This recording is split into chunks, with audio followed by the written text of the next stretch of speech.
estoy un poquito resfriado. Este es el siguiente video en el tutorial de los subdominios de Python del HackerRank. En el video anterior habíamos visto el módulo de herramientas para bucles, y en este módulo vamos a hablar acerca de las colecciones, ¿no? Les recomiendo a todos los que me siguen en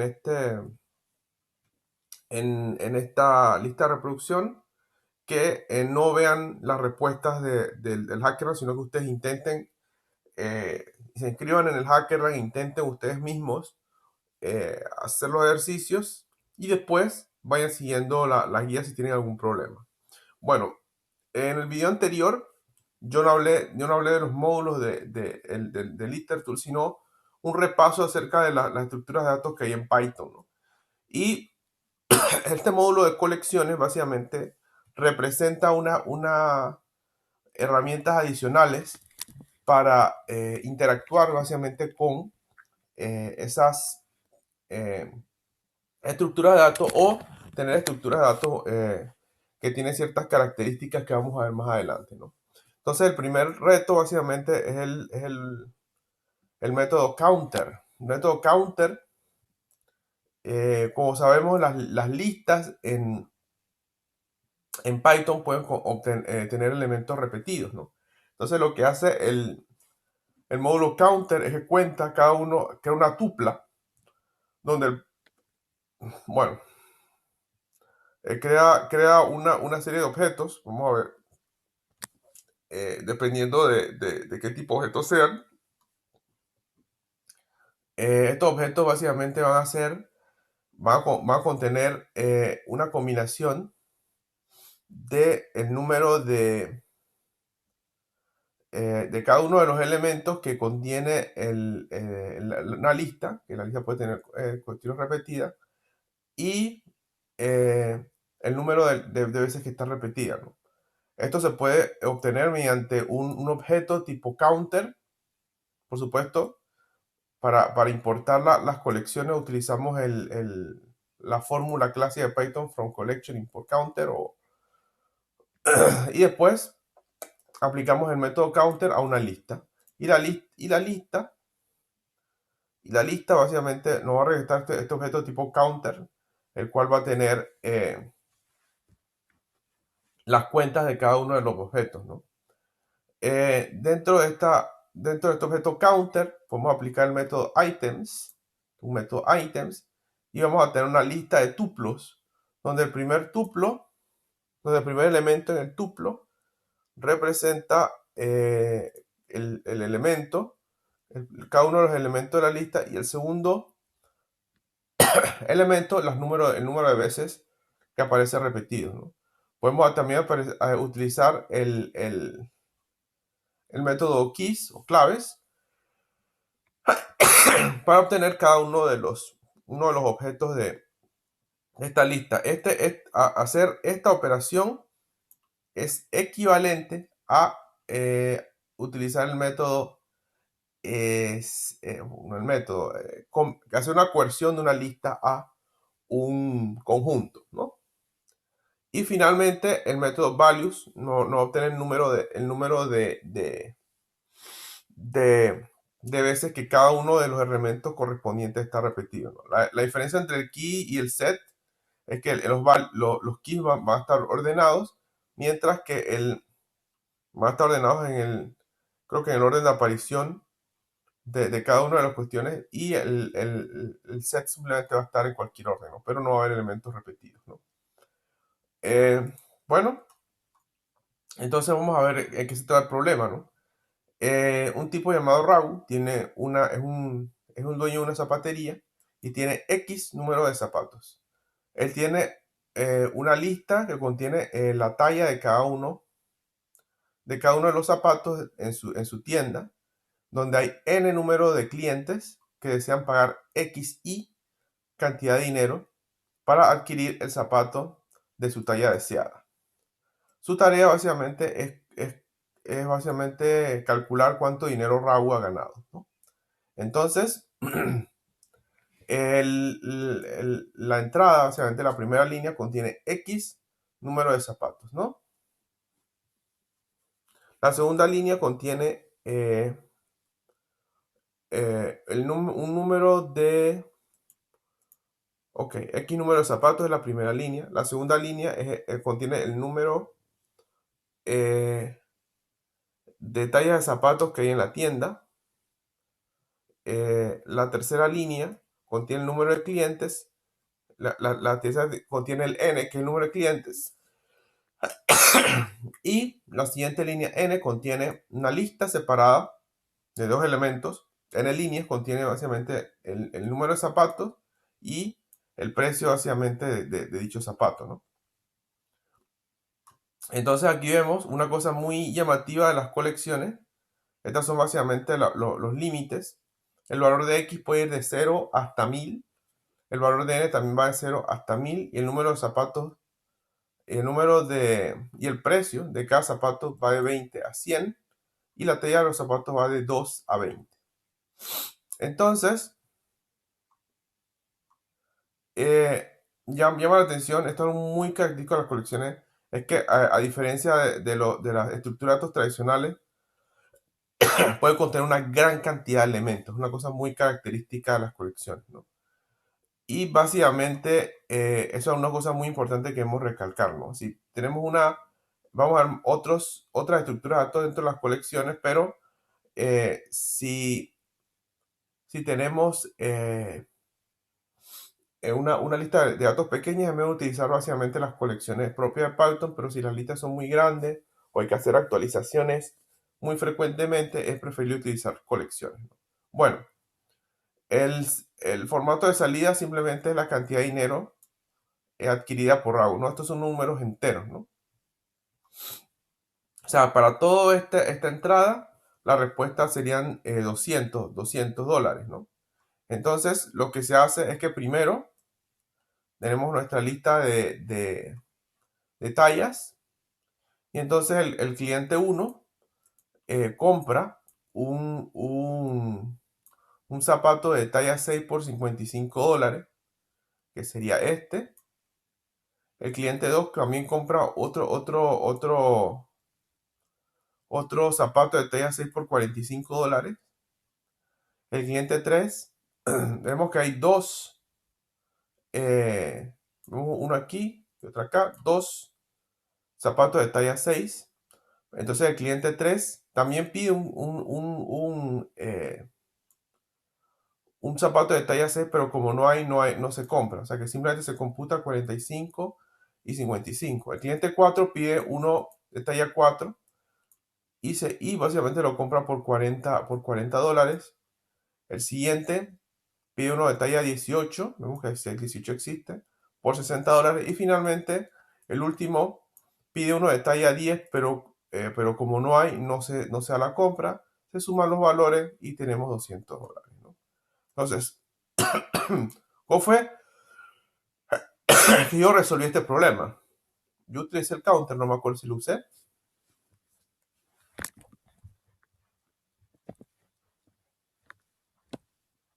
Ok. Tomó un tiempito en cargar. Si molesta esto.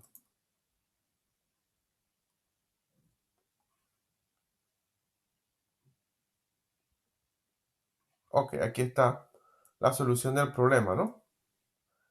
Entonces, ¿qué fue lo que yo hice? Primero, importé básicamente lo que son el módulo counter de las colecciones, como es lo esperado en este problema. Luego, ignoré el número ¿cómo le digo? De zapatos. O sea, ignoré el número de zapatos, no me interesa saber eso. En el siguiente línea, lo que hice fue que tomé el estándar input, que básicamente es un string separado por espacios, y básicamente convertí ese string básicamente en un string de número, en una lista de strings. Luego convertí esa lista de strings en números y utilicé la función map para aplicarlo a todos los diferentes elementos de la lista. Y luego utilicé básicamente el método counter que toma básicamente una lista y voy contando cada uno de los elementos que forma básicamente las tallas de zapatos. Los clientes es simplemente tomé el input y lo convertí y hice un casting a entero, ¿no? Y creé una variable llamada ganancia con valor de 0. Entonces, lo que hice básicamente fue hacer un bucle donde tengo básicamente el,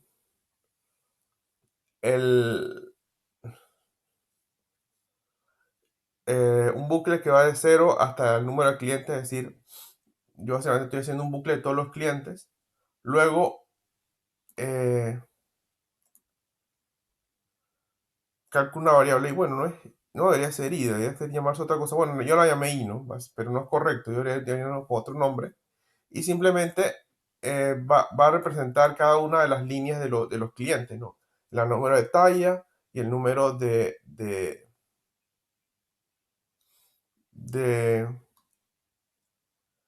o sea, el número de talla y lo que es el precio, ¿no? Que sería la variable del cliente, ¿no? Entonces, sí, eh, el número, el objeto zapatos, que es el objeto counter básicamente, y 0, es decir, esto que vemos aquí es una lista de dos elementos y si el primer elemento, o sea, cuando yo tengo en la lista de zapatos, ¿no? Básicamente el primer elemento que representa básicamente el tamaño de los zapatos, básicamente es una clave dentro del objeto counter. El objeto counter básicamente se comporta como si fuese un diccionario, ¿no? Y básicamente si esta clave tiene un valor mayor que 0, entonces el valor de esta clave del diccionario va a disminuir en 1 y las ganancias van a ser igual a, obviamente es un contador de incremento básicamente el segundo elemento de esta lista, ¿no? Que sería básicamente el precio a pagar. En caso contrario de este valor sea igual a 0, simplemente se ignora, ¿no? Y básicamente una vez que este bucle termina, imprimimos el número de lo que son las ganancias, ¿no? Y básicamente eso sería todo este asunto del contador, ¿no? Que el contador no es un diccionario, pero se comporta de una manera similar, ¿no? Donde las claves van a representar básicamente los elementos que están repetidos en la lista, ¿no? Y igual que un diccionario se puede alterar los valores, ¿no? Que en este caso nos conviene alterarlos para poder saber cómo se van agotando cada una de los zapatos que se van vendiendo, ¿no? Ok, terminamos con el módulo del contador y vamos a ver el diccionario predeterminado o default dictionary, ¿no? Este es un tutorial, ¿no? Dice que la herramienta diccionario predeterminado o default dictionary es un contenedor dentro de la clase de colecciones de Python. Es muy similar a un diccionario, ¿no? Pero con una diferencia, ¿no? Que, eh, que el valor, de los valores básicamente de este diccionario deben ser básicamente especificados cuando se inicializa.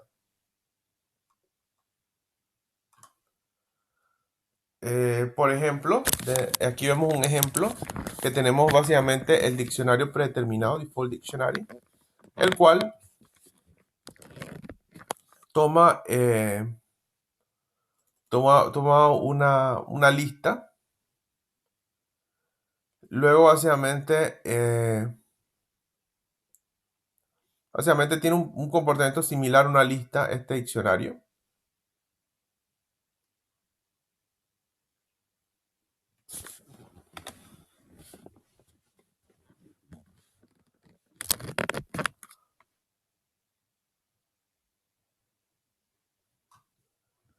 Sí, básicamente es lo que sería este diccionario. Básicamente something else, Python language.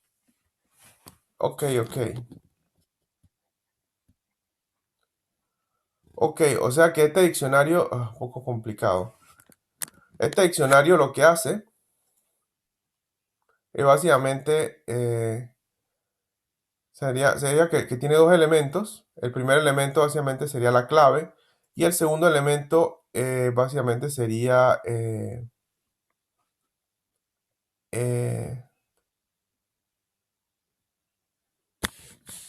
exacto, ¿no?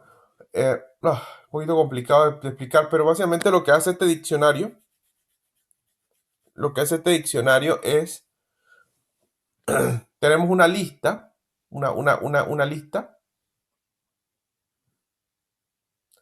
y esta lista, eh, no es una lista, es una tupla en realidad. Exacto, es una tupla. El diccionario es un diccionario, o sea, tenemos un diccionario y cada una de las claves le corresponde una tupla.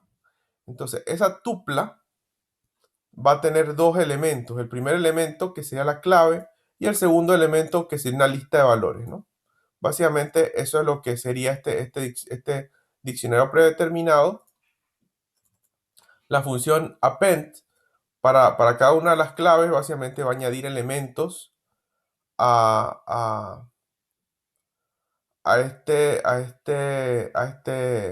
cada una de las claves y básicamente eso es lo que sería, ¿no? Entonces, vamos a ver, en este reto tenemos dos números enteros, n y m. Hay n cantidad de palabras que se pueden repetir en el grupo A y m cantidad de palabras que existen en el grupo B. Para cada m palabras debemos verificar que la palabra aparezca que se aparece en el grupo A o no.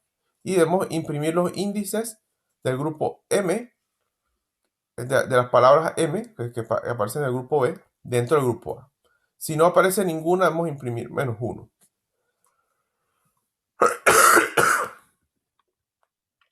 Entonces,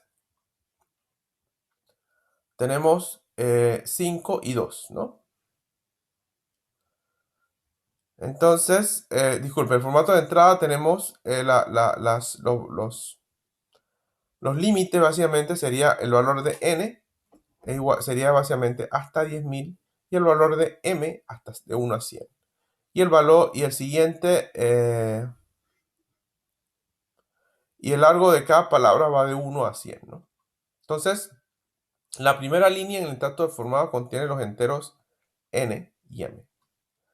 Las n líneas siguientes contienen lo que pertenecería al grupo A y las m líneas siguientes corresponderían al grupo B. Entonces, ¿cuál es el formato de salida? Primero, básicamente, lo que son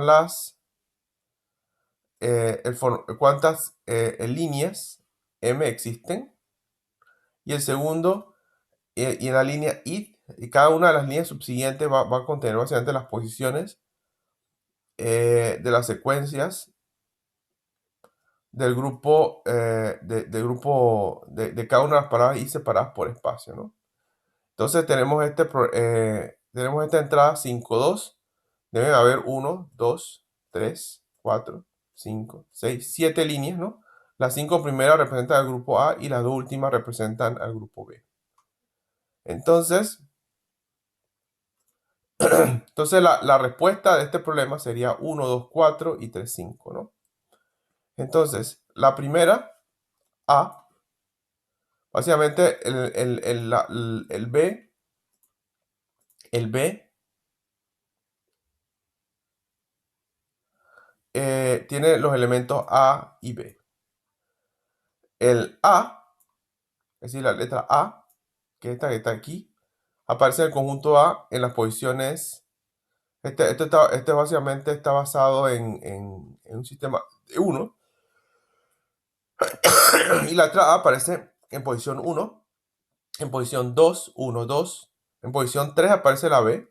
Y en posición 4 aparece finalmente la A nuevamente. O sea que la respuesta sería 1, 2, 4, ¿no? La letra B aparece en posición 1, 2, 3, que sería la posición 3, y luego aparece nuevamente en la posición 5. Y eso básicamente sería cómo se da la respuesta de salida, ¿no? Dice que si en el problema hubiese una letra C, en básicamente el grupo B, o sea que si aquí hubiese una letra C, la siguiente línea sería -1, ¿no? Porque C no aparece en el conjunto A. Entonces, ¿cómo yo resolví este problema? Lo resolví de la siguiente manera. Primero, importo básicamente el default dictionary y creo un default dictionary. Y básicamente dentro creamos una lista, ¿no? Luego,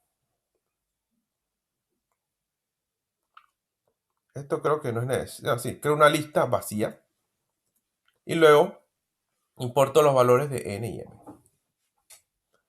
Entonces, para los valores de n, hago básicamente un bucle que va de 0 a n-1, o sea, n veces.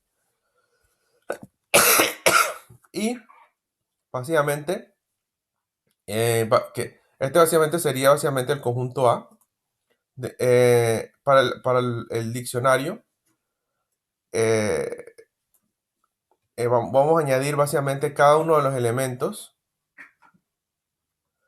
del conjunto, ¿cómo le digo? Esto básicamente es básicamente el valor del elemento del conjunto A, y voy a añadir un valor de i más 1, ¿no? Dentro de este contador, y luego hago exactamente lo mismo pero para el, eh, el conjunto B, ¿no? Pero en el conjunto B simplemente eh, voy a básicamente esto básicamente sería lo mismo que hacer un append de la lista vacía, ¿no? Luego hago un bucle utilizando básicamente el conjunto B que he creado, y si el elemento i aparece dentro del diccionario, vamos a imprimir el diccionario, vamos a imprimir utilizando la función join. La función join básicamente lo que hace es que toma una lista, eh, como le explico, una lista de strings, y va a unir básicamente el valor i de la lista B, o sea, cada una de las claves del diccionario, porque básicamente aquí simplemente estamos utilizando lo que son los índices, ¿no? Y básicamente lo que estamos haciendo es el índice. O sea, aquí los valores básicamente para cada una de las claves del conjunto van a presentar los índices, ¿no? Y simplemente vamos a imprimir todos los índices separados por espacio, si es que aparece básicamente dentro del diccionario predeterminado. De otro modo, imprimimos -1. Y así es como se resuelve el problema, ¿no? Seguimos con el siguiente reto, que básicamente sería la tupla nombrada, ¿no? Entonces, la tupla nombrada básicamente es una forma fácil de crear básicamente objetos livianos, ¿no? La tupla nombrada básicamente es como una combinación de lo que sería una tupla y un diccionario, ¿no? O sea, por un lado uno puede acceder utilizando índices, y por otro lado uno puede acceder utilizando claves, ¿no? Aquí, por ejemplo, tenemos básicamente, importamos básicamente, este es un ejemplo, entonces básicamente para ver cómo funcionan las tuplas nombradas, ¿no? Tutorial. Vemos que importamos la tupla nombrada de colecciones, from collection import name tuple, y luego creamos básicamente un objeto tipo tupla nombrada, el cual básicamente va a tener dos dos tipos dentro de esta tupla nombrada, uno llamado point y otro llamado XY. Entonces,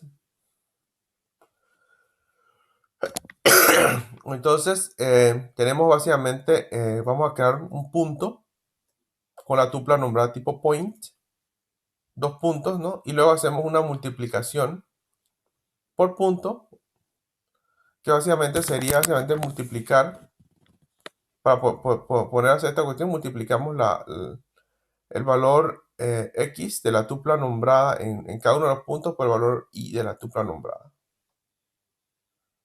Ok, me equivoqué, no. La tupla nombrada, disculpen, tiene, para nombrarla, disculpe, primero básicamente tiene el nombre del objeto de la tupla y el siguiente argumento son los dos elementos de la tupla, ¿no? Y básicamente esa es la forma correcta de crear una tupla nombrada, ¿no?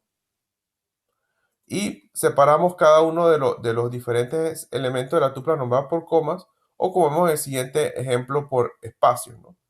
Aquí básicamente creamos un objeto tipo carro, el cual el primer elemento sería el nombre carro, y el siguiente elemento serían los elementos de la tupla, ¿no? Que serían el precio, lo que es el millaje, el color y la clase, ¿no? Luego creamos un objeto tipo carro, que es una tupla,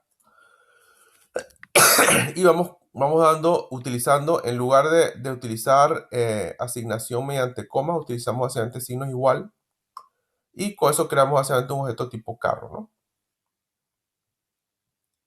Entonces, el ejercicio, básicamente, tenemos un tipo llamado John Wesley, que básicamente tiene una hoja de cálculo con esas de Word, que contiene básicamente el número, la identificación del estudiante, la nota, la clase y el nombre.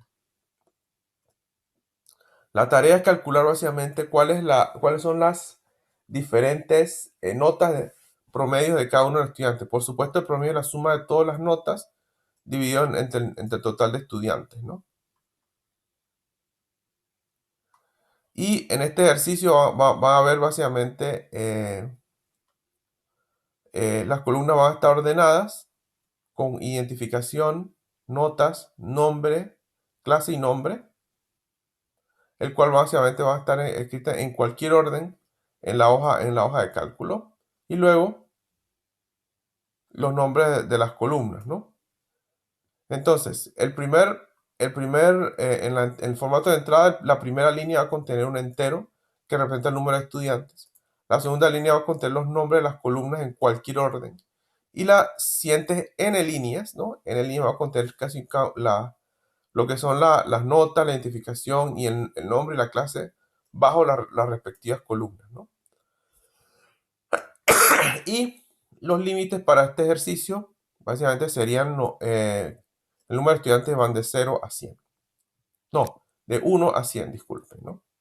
Y básicamente el formato de salida se va a imprimir utilizando dos números decimales, ¿no? Y básicamente, para el primer ejemplo, básicamente serían la suma de esta columna entre 5. Y en el siguiente ejemplo sería la suma de la primera columna entre 5 también. Y para poder resolver este reto se requieren 4 líneas de códigos o más. Y dice que no hay ningún tipo de castigo para las soluciones correctas que lo hagan en más de 4 líneas. Entonces, ¿cómo fue que yo resolví esto? Lo resolví de la siguiente manera, ¿no? Primero, calculé un valor n, que es un número, no sé por qué lo puse flotante, no debe haber puesto flotante, pues este entero, no, da igual, ¿no? Bueno, esto debe ser entero, esto no es correcto, debe ser entero. Y el row input, el strip básicamente es para eliminar espacio en blanco, que no creo que sea tan necesario, ¿no? Luego, la columna M, no estoy usando el NameTuple, ¿no? Porque no creo que sea necesario. Así que usé sin NameTuples, ¿no? Es otra forma de hacerlo, ¿no? Tenemos básicamente el row input, luego hacemos split, o sea, el número de columnas lo divido y con eso creo una lista y luego aplico el método index para el valor marks y eso me da un valor m. Luego, el valor x, para que vean aquí, x, básicamente es un entero esto básicamente esto se llama una compresión de lista, creo que lo habíamos visto anteriormente. Y obviamente le haríamos aquí para j en un rango de 0 a n. Por eso pienso que este flotante es innecesario. Y j, lo que va a hacer j, simplemente va a ser el número de veces que vamos a repetir el bucle. Entonces, luego vamos a extraer cada uno de los números en cada una de las líneas van a estar divididas por espacio. Así que lo que va a hacer esto básicamente es hacer un split de cada una de las líneas y solamente va a tomar básicamente aquellas que tengan el índice M, ¿no? Que representa lo que son las notas. Y finalmente imprimimos la suma de las notas entre n. Y voilà. Con eso resolvemos el problema. Bueno, no utilicé el NameTuple, ¿no? Porque no creo que sea necesario, ¿no? Aquí utilicé el NameTuple. No utilicé el NameTuple. Pero igual funciona bastante. Intento hacer otra cosa, pero igual no sirve. Es lo mismo, ¿no?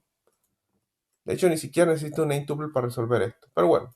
Pues el NameTuple, lo que haría con el NameTuple básicamente es utilizar el nombre de cada una de las cuestiones y con eso, bueno, whatever.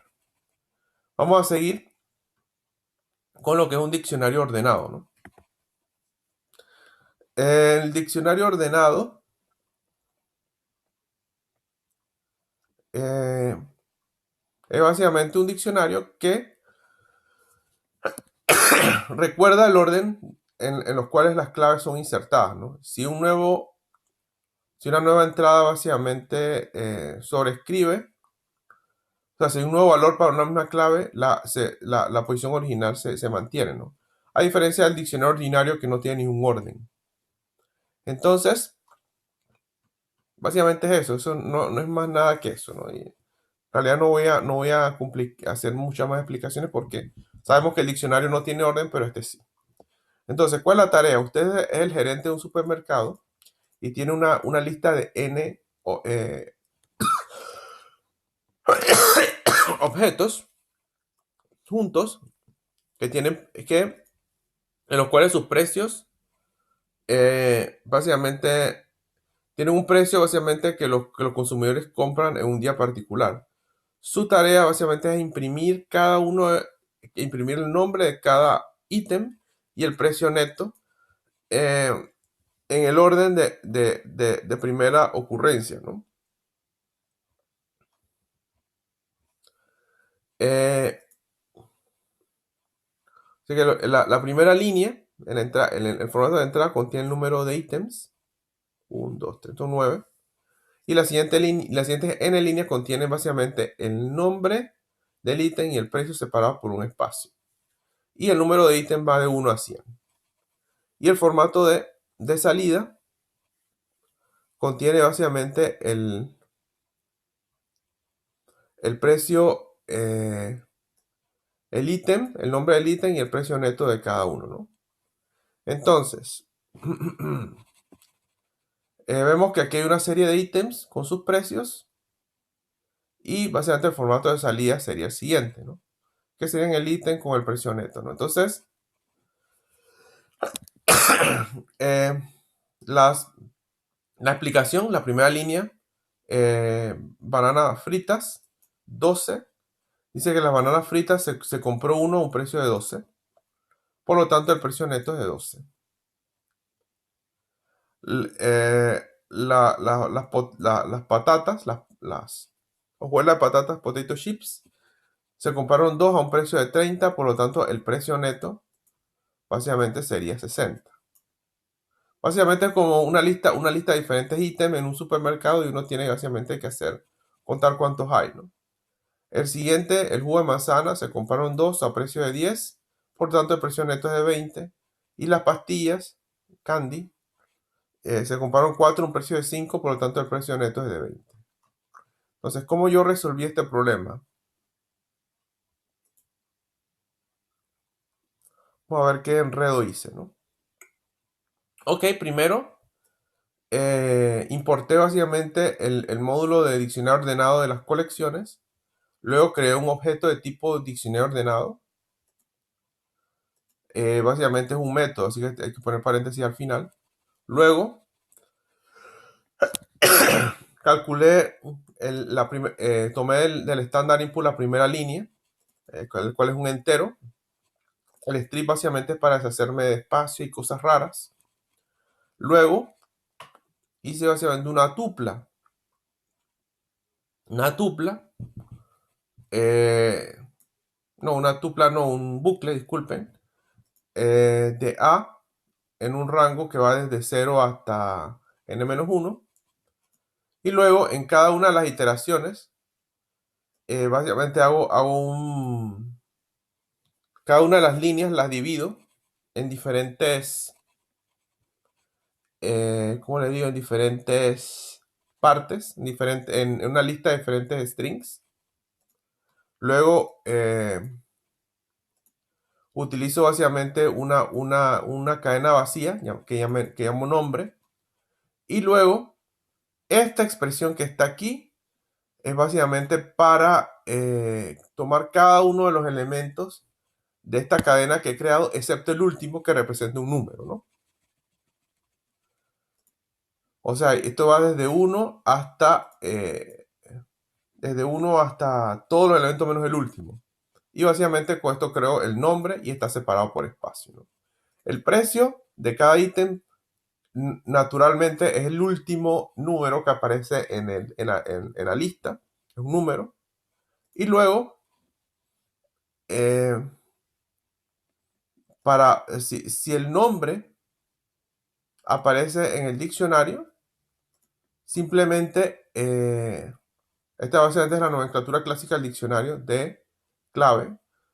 Simplemente sumamos lo que es el precio, ¿no? Y si no aparece, asignamos el precio al diccionario, ¿no? Finalmente, con esta nomenclatura, K, creo que se puede usar también KV, pero no estoy muy seguro. Esto básicamente representa las claves del diccionario, ¿no? Y simplemente imprimimos la clave y luego el signo de más y un string que vendría a formar básicamente el precio, ¿no? Entonces, una cosa que se me olvidó decir es que cuando estoy creando este nombre, la última cosa que se pega en el nombre es un espacio. Por consiguiente, cuando yo imprimo, estamos en Python 2, básicamente este nombre va a tener un espacio al final y después de ese espacio aparece el precio o el precio neto de cada uno de los productos, y así es como resolvemos este problema utilizando un diccionario ordenado. ¿Ok? Y básicamente este diccionario, a diferencia de un diccionario común, cada vez que se asigna el diccionario, va a estar siempre en el orden en que se asigna. Ok, seguimos con el siguiente caso. Básicamente un problema que se llama el orden de las palabras. Dice que se le da una cantidad n de palabras. Algunas palabras pueden repetirse y para cada palabra la salida debe contar el número de sus ocurrencias y el formato el orden de salida debe corresponder con el orden como va apareciendo cada una de las palabras, ¿no? Eh, Para cada línea de salida debe terminar con el carácter n, que básicamente es un carácter de que es un salto de carno o siguiente línea, ¿no? Dice que los límites, el valor de n va desde 1 hasta 10 a la quinta, o sea, o 10.000, ¿no? Y la suma de todas las palabras jamás, o la suma de los largos jamás van a ser a 10 a la sexta. Todas las palabras están escritas básicamente en letras minúsculas del inglés. El formato de entrada, básicamente la primera línea es un entero n. Las siguientes n líneas contienen una palabra. Y simplemente el formato de salida va a tener dos líneas. Una primera línea que básicamente representa el número de palabras distintas en la entrada. Y la segunda línea, el número de ocurrencias de cada una de las distintas palabras de acuerdo al orden de aparición. Es decir, en este ejemplo, sin ver la explicación, vemos que la primera línea es esta es la segunda línea, son cuatro líneas, ¿no? Primera, segunda, tercera línea. Entonces la cuarta línea básicamente representa la primera palabra repetida, ¿no? Así que el formato de salida, como hay tres palabras distintas, es 3. El segundo, como la primera palabra aparece dos veces, es 2. Y las otras dos, como aparecen una sola vez, serían 1 y 1. Entonces, ¿cómo resolví este problema?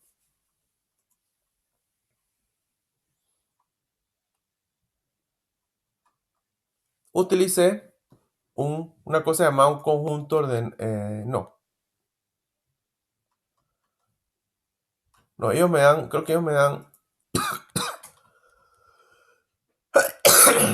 a ver,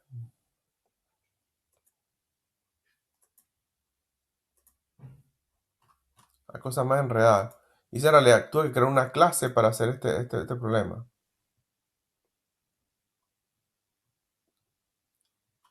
Ok, una clase. Ok, vamos a ver cómo fue que hice esta cuestión, ¿no? Bueno, entonces creo que esto lo tomé de las discusiones, ¿no? Primero, creé una clase que se llama básicamente conjunto ordenado, ¿no?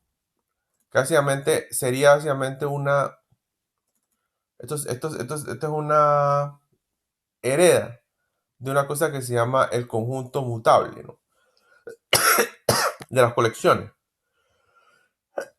Entonces, cuando tenemos una clase, creamos una clase, el primer método de la clase se conoce como método inicializador y básicamente se define con la palabra def y las palabras subrayado, subrayado, init, subrayado, subrayado y luego básicamente el número de argumentos que va a tener este cuestión, ¿no? Este método. El primer caso siempre va a ser self y el siguiente va a ser los argumentos que va a tener. Que en este caso el argumento es un iterador de valor non. Luego creo una propiedad end de la clase, tiene una propiedad end, la cual básicamente es una lista vacía. Luego end se le va a añadir non más end más end. Luego creamos una cosa que es un mapa, una propiedad que es un mapa, el cual básicamente es un diccionario vacío. Y si el objeto iterable de esta clase no es non, simplemente este objeto, este cuestión no me acuerdo bien qué es lo que hace. El cell básicamente sería el objeto iterable. Luego hay una serie de, hay una serie de,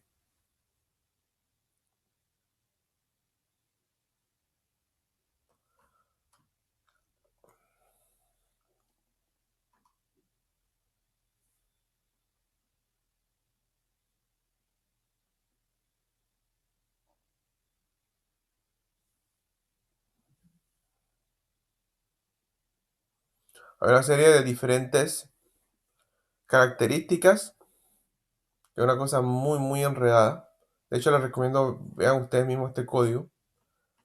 Hay una serie de métodos. O sea, los métodos de las clases, no hemos visto las clases todavía, pero las clases representan cosas que se pueden hacer dentro de la misma, de la misma,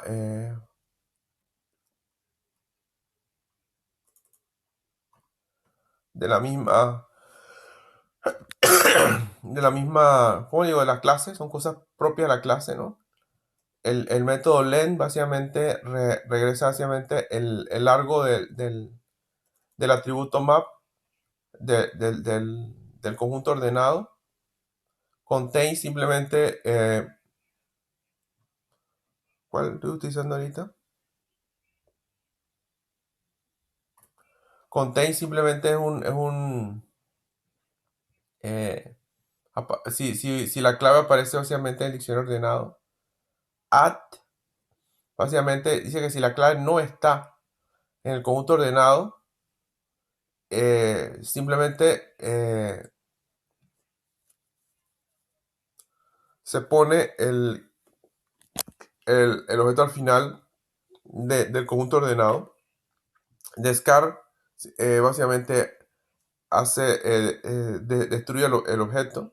El iter básicamente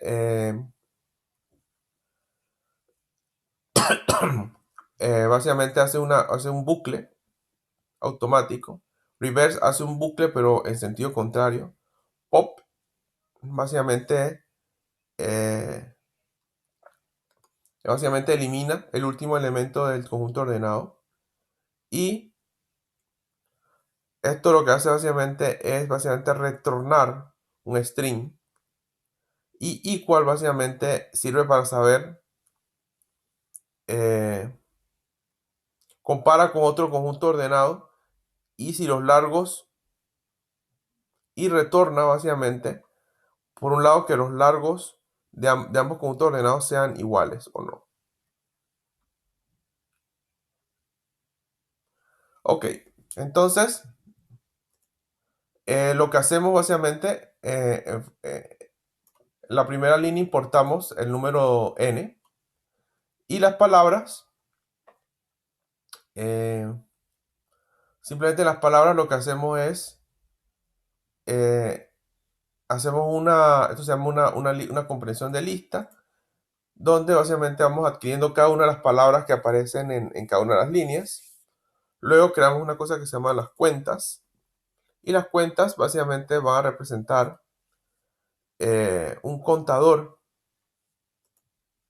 un objeto contador de las palabras, e imprimimos básicamente el número de palabras únicas, que sería el largo de básicamente el objeto contador, ¿no? Que vemos que es un diccionario, ¿no? Donde tenemos el número de palabras y la cuenta de cada una de estas, ¿no? Luego creamos básicamente un diccionario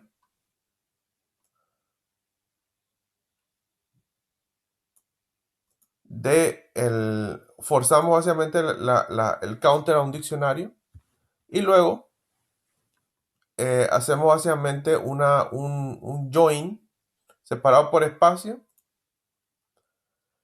donde hacemos básicamente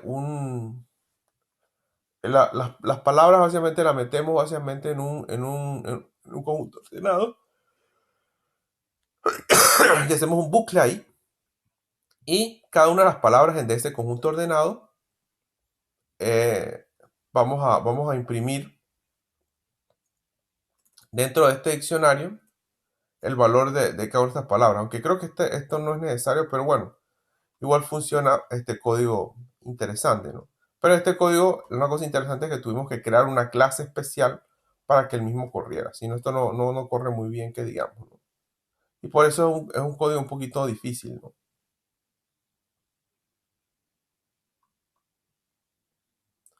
Entonces, el siguiente son los Q. Los Q, que es una palabra en inglés para decir cola, Q. eh, la cola, el DQ básicamente es una cola de dos, tiene o sea, ustedes se imaginan una cola para, no sé, ir al banco, por ejemplo, ¿no? Y entonces esa cola tiene básicamente una parte final y una parte inicial, tiene dos partes, ¿no? Una parte que está pegada al cajero y otra que está lejos del cajero, ¿no? De un banco, ¿no? Entonces, básicamente, el queue básicamente lo que hace es que sirve para colocar o remover elementos al inicio y al final de la cola o de la lista de espera, ¿no?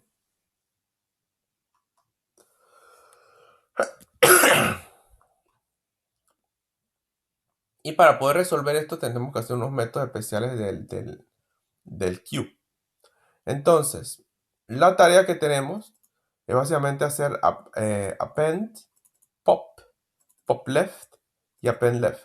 O sea, lo que hace el append y el pop básicamente son cosas que se hacen en la lista, ¿no? Que simplemente al final de la lista se agrega un elemento con append y con pop básicamente se quita un elemento. El pop left y el append left hacen exactamente lo mismo, pero en lugar de hacerlo en el último elemento, lo hacen en el primer elemento. O sea que tenemos una lista que sería 1, 2, 3 y es un append left 3, por ejemplo. La lista sería 3, 0, 1, 2, 3, por ejemplo.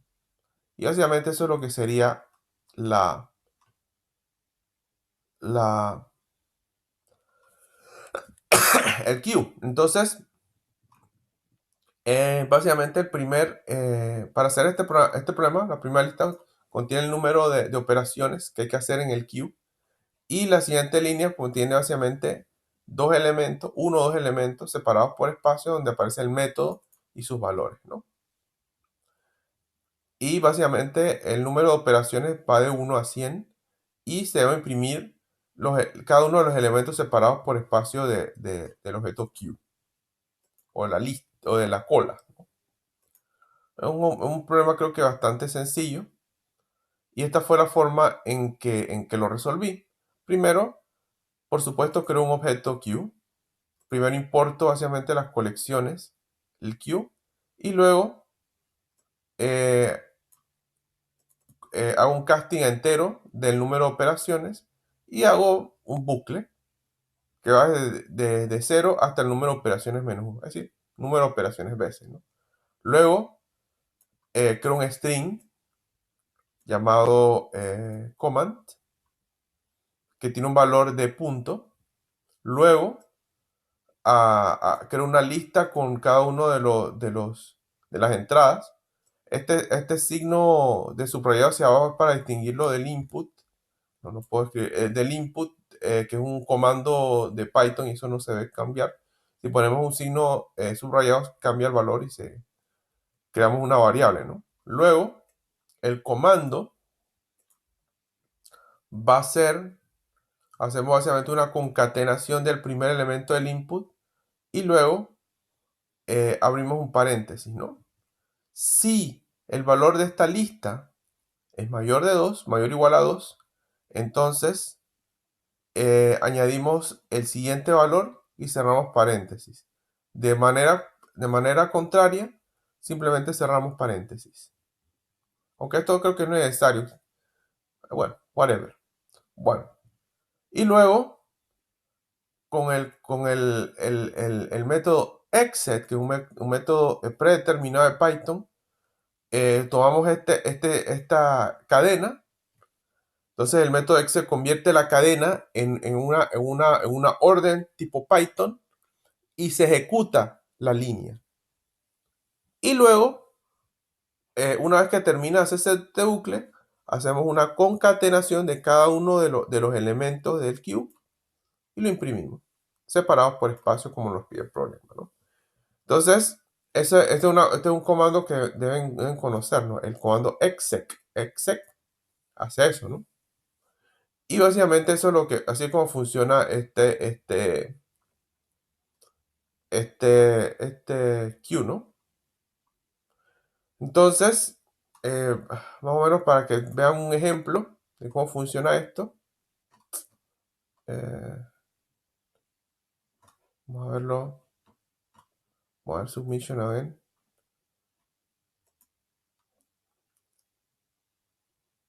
Vamos a abrir en el editor para que tengan una idea de qué es de qué estoy hablando. Voy a modificar esto un poquitito antes de correr el comando. Vamos a ver print command.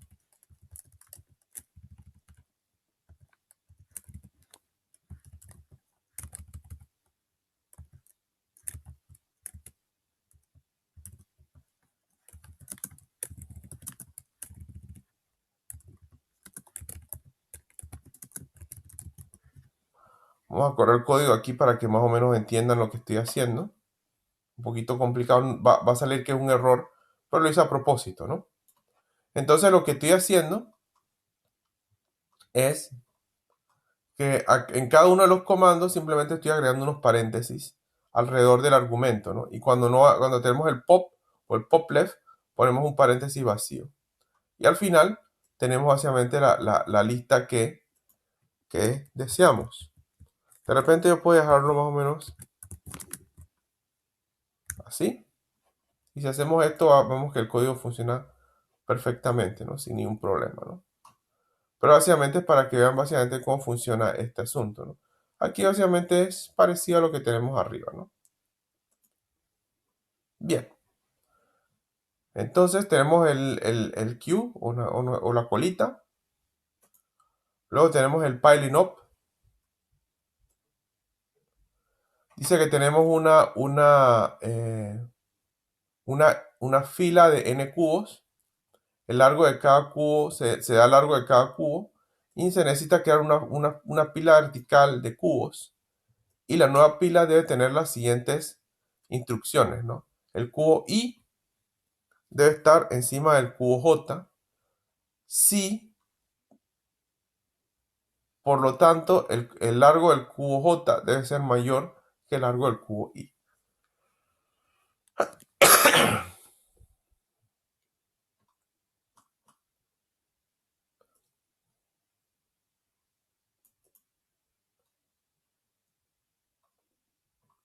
Oh, ok.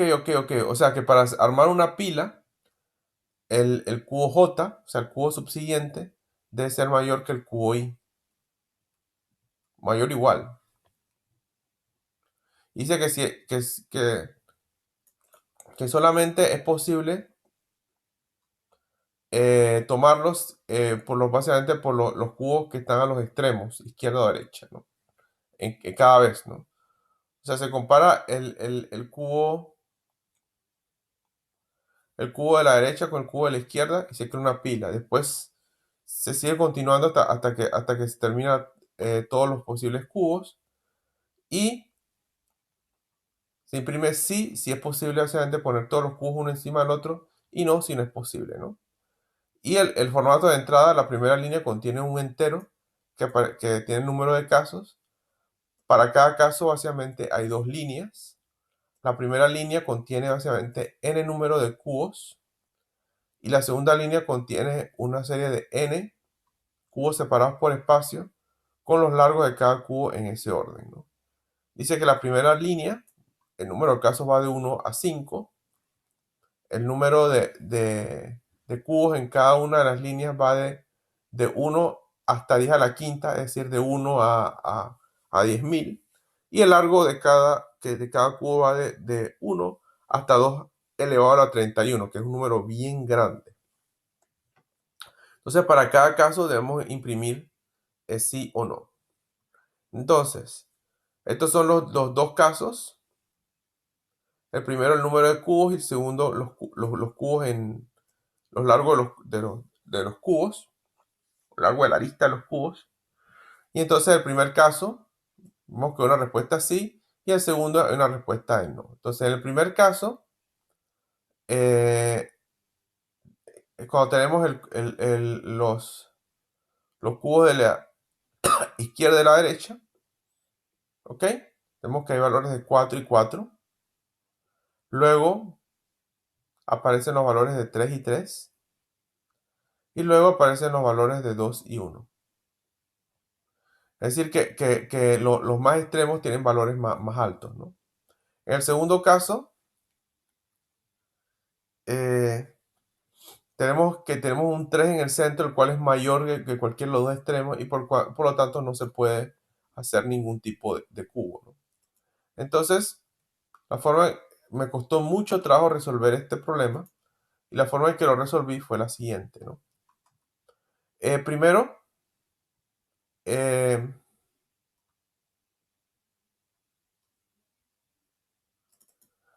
voy a hacer un bucle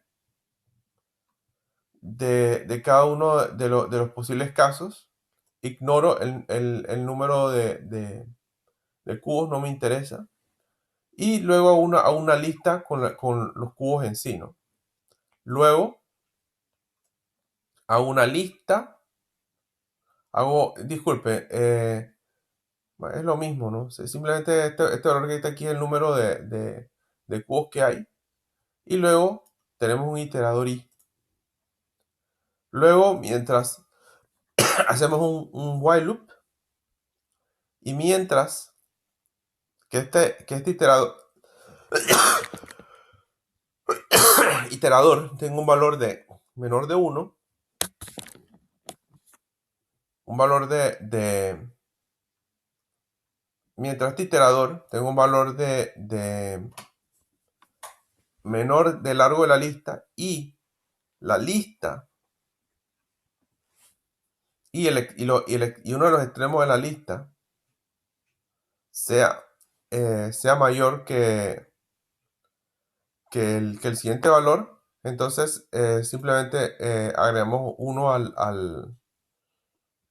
al iterador, o si básicamente el siguiente valor de la lista es menor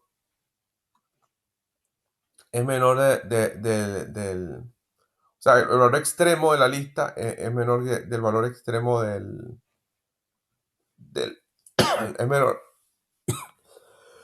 es menor o igual al otro, entonces también tenemos un valor de 1. Entonces, si esta lista, si el valor de 1 de esta cuestión es igual a 1, imprimimos sí, y si no, imprimimos no. Efectivamente, esto básicamente es un operador terciario. Esta parte que está aquí es un operador terciario de Python, ¿no? Vemos que este resultado sí es cierto.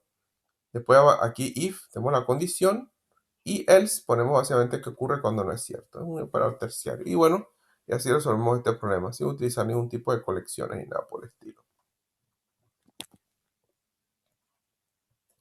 Luego básicamente tenemos que evaluar cuál es el valor más común.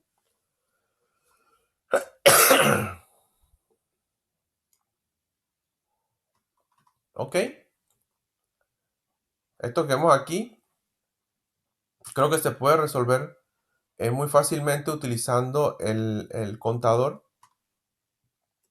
A ver, me costó un poquito de trabajo retomar la respuesta y utilicé obviamente un contador y básicamente importé una cosa que es el módulo operador.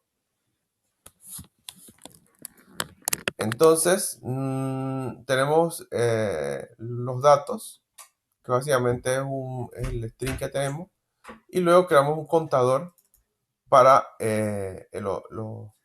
un alto contador para los datos, y creamos una variable de valor 0. Luego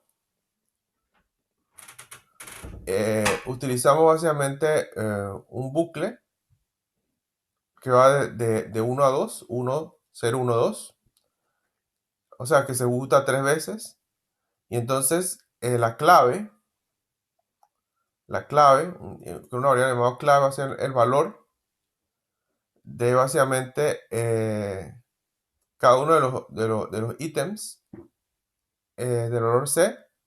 Y luego, utilizando básicamente el módulo operador, capturo básicamente el valor, el valor de la clave del objeto contador, ¿no? Y De modo similar, utilizo básicamente el value para capturar el value del objeto counter, ¿no? Luego, si el valor es mayor de 1, imprimo básicamente la clave con un valor. El valor básicamente es un número, pero hago un casting a value. Y me deshago básicamente del valor dentro del objeto counter, ¿no?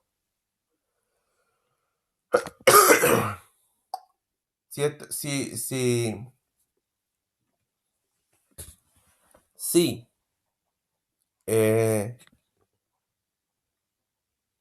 el valor básicamente es igual a 0, entonces hago lo siguiente, ¿no?